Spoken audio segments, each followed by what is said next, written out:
Get more fun out of trying to take pictures. And Grandpa gets in on the picture too. Get Grandpa's picture and a couple of the kids. And look at there. Oh boy, here's what we've been waiting for, the turkey. The kids gather around. Jim is all ready to carve, and they're going to watch Uncle Jim carve the turkey. Isn't that nice and brown, looking good? See the steam come right up from it. Uncle Jim's using an electric knife, which is quite an improvement over the old kind. You can go faster with the electric knife, I think. You can go easier, I know. All you got to do is push against it, and the knife does the cutting. You don't have to use your elbow grease. Uncle Jim does a little clowning, pretend to offer the kids a bite. Some of the kids know better, and they don't bite on his gag. David said, I'd take some, but he wasn't sure he'd take any. Boy, he don't want to get that too close to Scott. He would grab it. Yes, he would. Get the wing off, and then we'll get some more of the breast. Here's the part I like, that outside brown, crunchy part. Boy, that's kind of like on turkey or chicken or roast of any kind. Now, Jim, you got that one a little too thin. That's pretty tender turkey. It gets as thin as that and falls apart. Get the drumstick off. Kind of slice some of the pieces off, because that's too much meat on there for just one person. Well, kids, it's time to get ready, get washed, get ready for, get up the table. So everybody's scattered, get washed, get up the table. And the birds are already having their Thanksgiving dinner. Just outside the window and right at the end of our table, they're having their Thanksgiving dinner, and Clarence is returning thanks, giving thanks to God for all the fine food, and thanks for each other. Thanks for family and for loved ones. You know where love is? Every day is a Thanksgiving. Every meal. See the birds out there at the end of our table? Just the birds and the squirrels, just like they were right at our table, way out on the end. We had so many there, we had to put an extra table on the end and stretch out in the front room. Worked out pretty good. And right at the end, the other end, is a bird feeder and the squirrel feeder. Grandma and great-grandma, there they are, there's the birds. Now, it always makes our meal taste better if we can look out and well, we know whether we're looking out or not, just to know that there are animals outside, the ones that we can help and feed and take care of, that they have a good meal too. The cats and the dogs and the birds and the squirrels. If they have enough to eat, it makes our food taste better. After the meal, the younger ladies, younger girls, they wash the dishes, which is proper, what they should do. Put the heavy work on the younger hands. And the older ladies sort the silverware and put it away, and they do a lot of gabbing too, same as the other. And Uncle John in the front room, he's playing horse, with John being the horse. The kids are all trying to get on him at once. He patiently waits for them to get on, and then he bucks them off. Does a little bucket that they keep climbing back on to get onto him.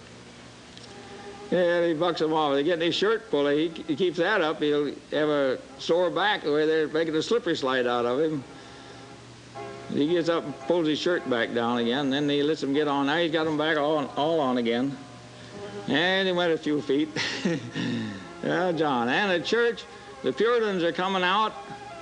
Puritans and the Indians have been to church together. Puritans coming out, and here come the Indians right after them. Now watch the big Indian at the end there.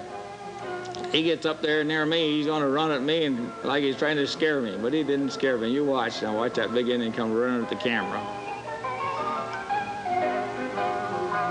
There he is.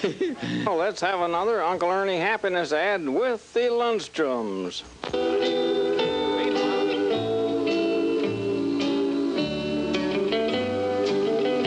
Time rushes by, life fades away, it disappears and soon we're old and gray. What I'd give if I could live like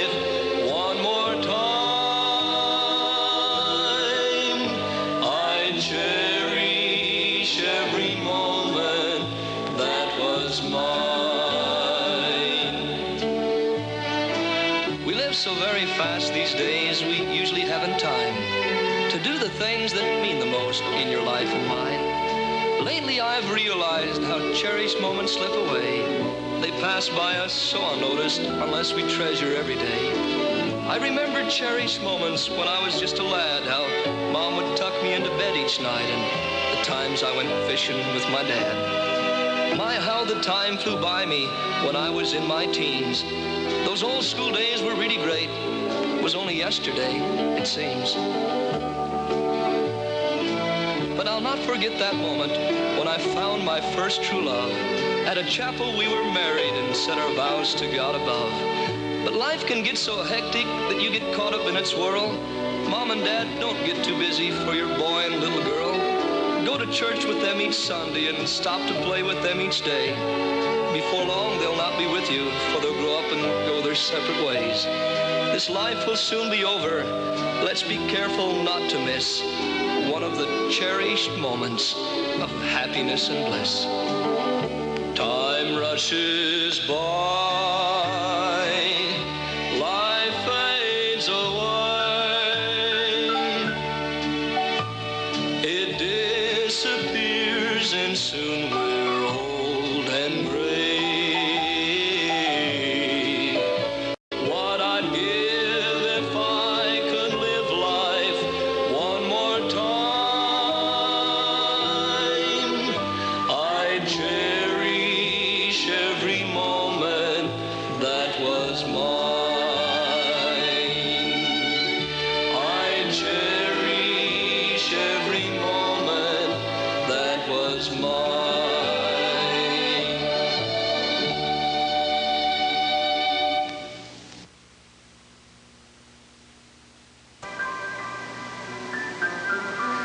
Now it's time for us to say goodbye until we see you again next time.